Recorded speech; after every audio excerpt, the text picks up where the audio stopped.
Magandang gabi po sa bawat isa. Tayo po ngayon ay nasa season 29 na po ng ating 40 days prayer and fasting for the nation, na ang tema po ay Awesome is our God. So, maraming salamat po ulit sa Lord dahil binigyan niya po ako ng opportunity ulit para makapagbahagi ng kanyang mga salita. So, bago po tayo magsimula, tayo po muna ay manalangin. Lord, maraming pong salamat sa gabing ito na pinagkaloob niyo po sa amin, Lord God. Marami pong salamat, Lord God, sa opportunity, Lord God, na muli po ay mapapag-aralan po namin ang inyong mga salita, Lord God. Lord God, tunay nga po, Lord God, na kayo po ay kahanga-hanga po, Lord God.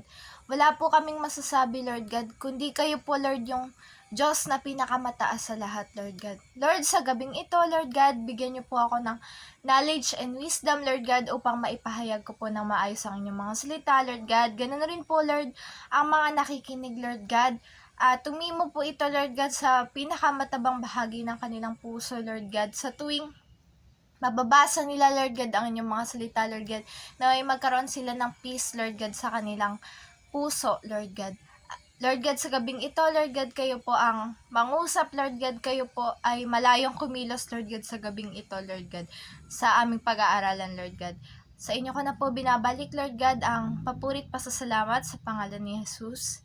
Amen. So, yun nga po, ang tema po natin ngayong gabi ay Awesome is our God. So, ang napunta po sa aking verse ay matatagpuan po natin sa Nehemiah 9 verse 6. So, Tagalog po ito, sabay-sabay po nating basahin. At ang lahat ay sama-samang nananalangin. Ikaw lamang, Yahweh, ang Panginoon. Ikaw ang lumikha ng kalangitan at mga bituin. Nilikha mo ang lupa, ang dagat, at ang lahat ng naroon. Binigyan mo sila ng buhay. Sinasamba ka ng lahat sa kalangitan. So, yun po.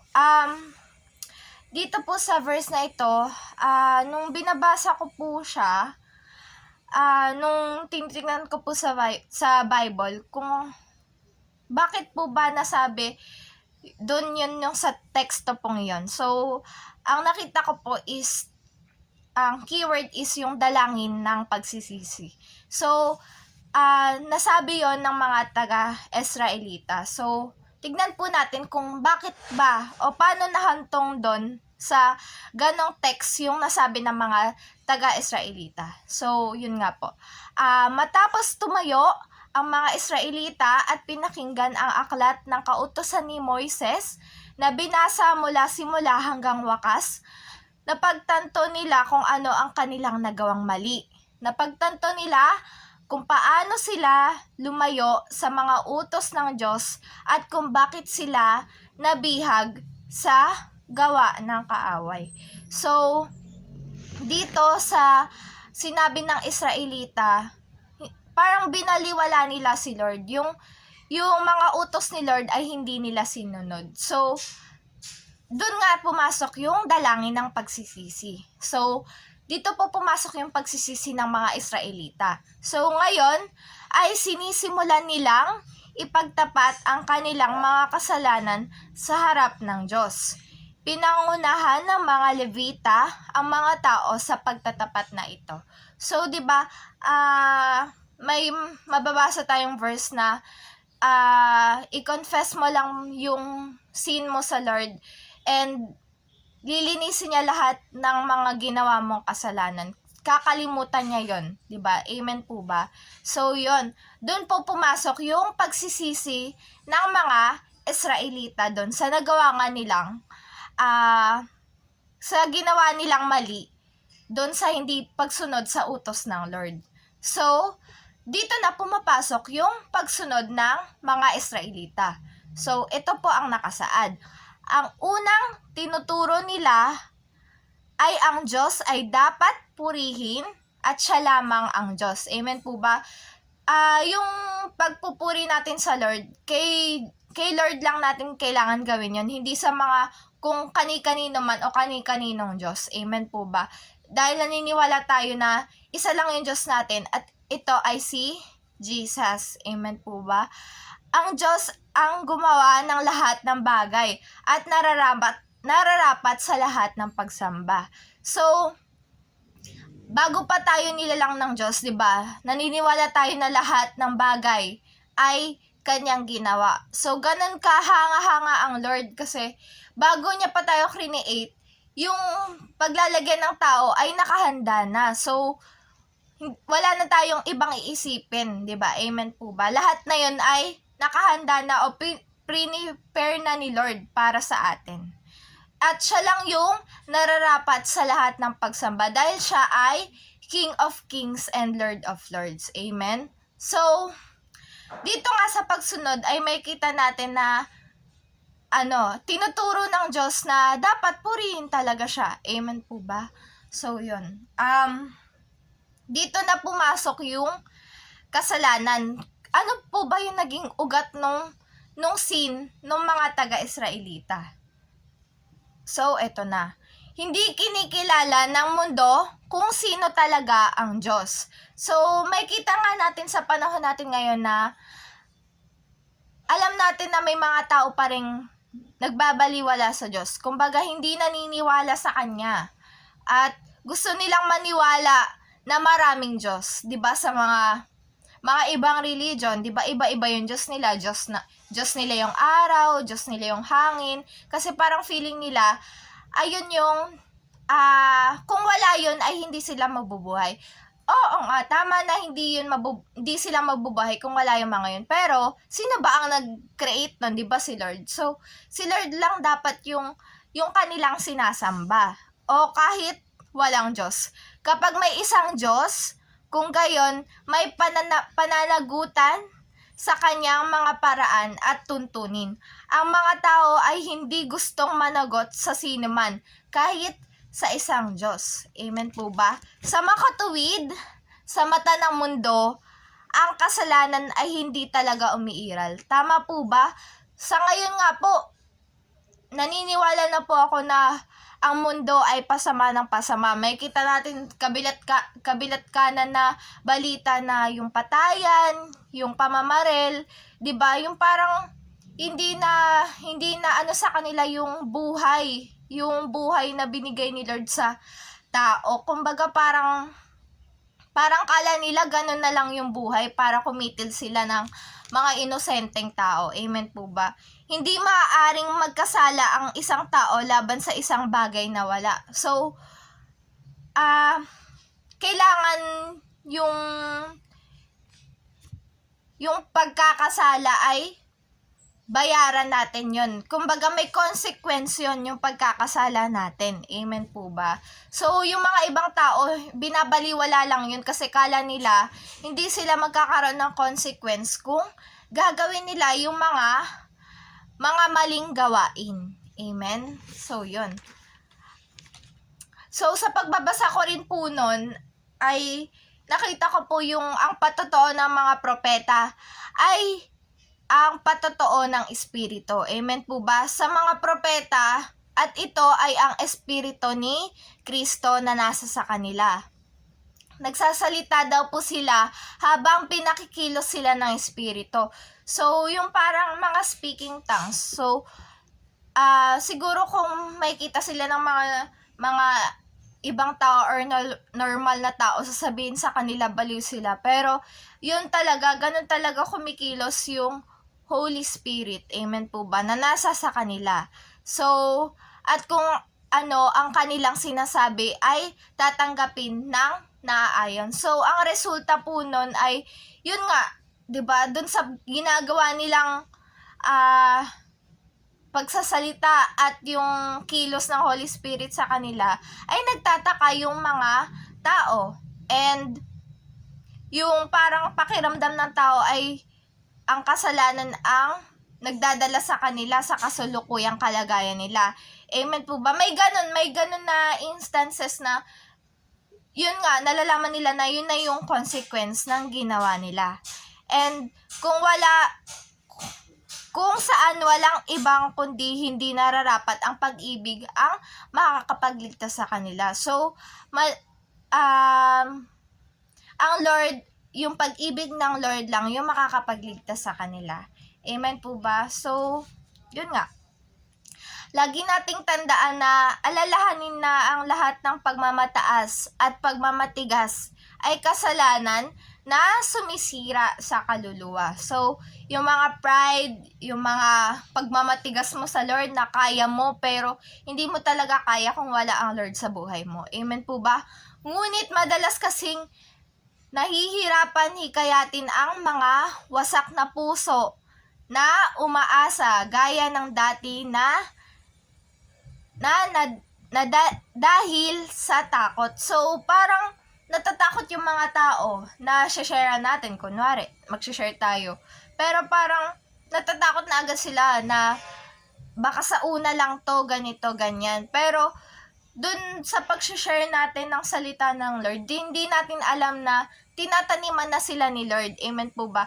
Tinataniman na natin sila ng Word of God. Pero si Lord na yung magbubunga doon. Kahit doon sa katiting na kasing liit ng mustasa na kanilang pananalig or yung faith nila sa Lord ay kayang lakihin pa yun ng Panginoon. Amen po ba? And dito pumapasok yung promise ng Lord. So, masdan itong matamis na pangako ng Diyos. Isang Diyos na handang magpatawad. Amen. Si Lord yung kung yung tao kahit anong gawin mo, hindi kanya kayang patawarin. Hindi niya makakalimutan yun. Pero ang Lord, handa siyang patawarin ka. Amen po ba? Sa mga kasalanang nagawa mo. Basta, siguraduhin mo na yung kasalanang yon ay hindi mo na gagawin. Kumbaga, tinalikuran mo na siya 100%. And, sa halip na lumayo sa Diyos, dahil sa hindi pagiging karapat-dapat, dapat lumapit tayo ng buong tapat at tapang sa trono ng Diyos. Amen po ba? So, sinasabi kasi ng iba na kapag nagkakasalanan sila, ang Lord ang lumalayo sa kanila. Hindi nila alam na hindi naman lumalayo ang Lord eh. Ang Lord ay nandito lang. Pero, kapag nagkakasala tayo pala yung lumalayo sa Lord. So, sinasabi pala ni Lord na kung makakagawa tayo ng kasalanan, mas lalo tayong lumapit sa Kanya kasi kailangan natin yung pagpapatawad ng Lord. Amen po ba? Upang magtamo ng awa at makahanap ng biyaya at tulong sa oras ng pangangailangan. So, nasa Lord pala lahat ng grace, lahat ng pagtulong niya na kunyari yung mga tao pag tinulungan, kunyari yung tao, tinulungan ka niya, tapos kunyari hindi mo siya natulungan sa ganitong senaryo na to. 'Di ba parang tawag dito, susumbatan ka pa niya, pero ang Lord kapag tumulong siya ay yung bukal sa puso niya, yung tutulungan niya talaga tayo sa oras ng pangangailangan. Basta tawagin natin siya, tawagin natin, mag-pray tayo sa Kanya, and yung tulong na kailangan natin ay gagawin niya yon. Siya ay isang Diyos na handang magpatawad. Amen po ba? Kung nagkakasala man tayo, ang Lord ay hindi na niya tinitignan yon. So, tinitignan niya yung puso natin na ready na magpasakop sa Kanya, or yung binababa natin yung sarili natin sa Kanya. Amen po ba? So, yun nga, bilang isang mananampalataya, dapat mong malaman ito sa iyong puso at isipan. Mapagtanto na ang Diyos ang tanging Diyos na mayroon sa lahat ng nilikha. So, yun nga, sa sinabi ko kanina, di ba? Si Lord lang yung Diyos, yung kaisa-isang Diyos. Siya yung creator natin. Amen po ba? And huwag hayaan ang iyong sarili na maniwala sa paraan ng mundo. So, yun nga, huwag tayong maniwala sa takbo ng mundo dahil nga ang mundo ay pasama na ng pasama. Kumbaga,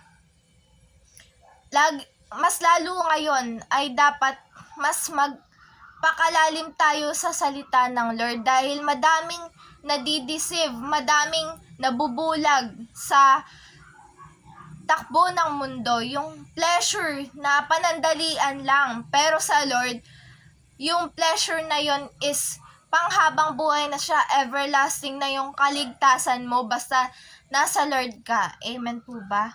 And yun nga, wag tayong maniwala sa paraan ng mundo na mayroong ibang Diyos doon. So, yun nga, lagi tayong maniwala na ang Diyos ay iisa lang. Walang maraming Diyos. Amen po ba? And, yun nga po, ang Diyos lamang ang dapat tumanggap ng papuri. Amen po ba? At pagsamba sa pagiging Diyos. Siya lang ang dapat hingan ng tawad at sundin. So, yun nga, dapat lagi tayong sumunod sa Diyos. Alam ko po na mahirap sumunod sa Lord kasi tatabasin ka ng Lord pero yun dun sa pagsunod mo, wala namang kasing daan na maluwag. Kumbaga, sa daan ng Lord is makitid siya. So, makitid. Then, pag malapit ka na sa finish line mo, is luluwag na yon. Hindi kagaya ng maluwag, tapos sisikip na pala sa dulo. Yung, kumbaga, yung kasiyahan mo is panandalian lang. Gaya nga dito sa mundo. Pero kung sa Lord, yung, kumbaga, nakatingin ka lang, nakastraight ka lang na lumalakad sa path niya, ay hindi ka talaga maliligaw. Amen po ba? Diba? Doon sa mga taong lumilihis ng landas sa path ng Lord is napapahamak. Amen po ba? So, yun. Ang Lord is awesome at kahanga-hanga. Amen. And si Lord ay all-knowing, all-powerful, and His present is He is present everywhere. So, ganun kahanga-hanga ang Lord. Ganun ka-powerful ang Lord. Amen po ba? Siya ay miracle worker. Amen po ba? Siya yung gumagawa ng way. Nakakala mo wala na, pero gumagawa pala siya ng magandang way para sa iyo. Amen po ba? Basta't manalig ka lang, basta't magtiwala ka lang sa Kanya, na wag mong maliitin yung kayang gawin ng Lord sa buhay mo. Amen po ba? Kung sasabihin mo na, ay ganito na lang ako kasi ganito na ako lumaki eh. Pero kapag nanalig ka sa Lord na yung puso mo, yung buhay mo ay binigay mo ng buong buo sa Lord, hindi mo mamamalayan na ako pala to, ganito na pala ako binago ng Lord, na basta't yung heart natin is patuloy lang na sinisik yung kingdom niya, yung word niya. Amen po ba? And naniniwala tayo na ganun kahanga-hanga, ganun yung grace, ganun yung love ng Lord para sa atin. Amen po ba? So, yun. Maraming salamat po sa pakikinig ngayong gabi. At naway, marami po kayong natutunan sa verse na ito, na ganun po talaga kahanga-hanga ang Diyos. Amen. So, yun po. Bago po tayo magtapos, tayo po muna ay manalangin. Lord God, maraming salamat po, Lord God, sa gabing ito na ipinagkaloob niyo po sa amin, Lord God. Lord God, tunay nga po, Lord God, na kayo po ay kahanga-hanga po, Lord God. Lord God, lahat ng bagay ay create mo po, Lord God, ng maganda, Lord God, ng perfect, Lord God. Maraming salamat po, Lord God, sa inyong wagas na pagmamahal sa amin, Lord God. Marami pong salamat, Lord God, na nakita po namin, Lord God, kung gaano po kayo ka-powerful, Lord God, sa aming buhay, Lord God. Lord God, dinadalangin ko po, Lord, na mas magpakilala ka po, Lord God, sa mga taong nakikinig, Lord God, ngayong gabi, Lord God. Kung nawawalan sila ng pag-asa, Lord God, kung nade-drain sila, Lord God, sa takbo ng mundong ito, Lord God. Lord God, dinadalangin ko, Lord God, na bigyan niyo po sila ng kapayapaan, Lord God. Hawakan niyo po sila, Lord God. Yakapin niyo po sila, Lord God, ng inyong pagmamahal, Lord God. Naway kayo po, Lord God, ang mag-aliw sa kanila, Lord God. Yung mga word mo, Lord God, yung mga promises mo, Lord God, ang aming panghahawakan, Lord God. Alam po namin na yung promise mo ay itutuparin mo, Lord God. Hindi kagaya ng mga tao, Lord God, na pwedeng mapako, Lord God, yung pangako, Lord God. Ngunit kung ang promise mo po, Lord God, ay aming panghahawakan, Lord God, ngayon po ay tutuparin niyo po yan, Lord God, sa aming buhay, Lord God. Lord God, maraming salamat po, Lord God, sa paggabay, Lord God, sa araw, Lord God, sa mga blessings po, Lord God, na natatamo po namin, Lord God. Lord God, sa gabing ito, Lord God, naway ang inyong mga salita, Lord God, ay maihayag po, Lord God, ng maayos, Lord God, sa gabing ito, Lord God. Lord, kayo na po ang gumabay, Lord God, sa mga nakinig po, Lord God. Ngayong gabi, Lord God, i-bless niyo po sila, Lord God, sa family po nila, Lord God. And, Lord God, kung saan man po makarating itong word mo, Lord God. Lord God, naway magsilbing lakas po ito, Lord God. At magkaroon, Lord God, ng panibagong pag-asa, Lord God. Na kayo po yung Diyos na tutulong sa kanila sa oras ng pangangailangan, Lord God. Lord God, maraming salamat po, Lord God, sa gabing ito, Lord God. Sa inyo ko na po binabalik ang papurit, pasasalamat sa pangalan ni Jesus. Amen. So, yun po. Maraming salamat po sa lahat ng nanood ngayong gabi at pagpalain po kayo ng Panginoon.